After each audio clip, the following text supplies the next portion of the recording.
নমস্কার। আপনারা যারা আজকের ব্যস্ত জীবনেও নিখুঁত বাঙালি স্বাদের খোঁজে আছেন, তাদের জন্যই এই ভিডিওটি।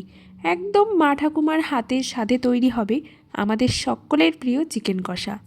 রান্নার প্রধান বৈশিষ্ট্যই লুকিয়ে থাকে ধৈর্য ধরে কষানোর মধ্যে।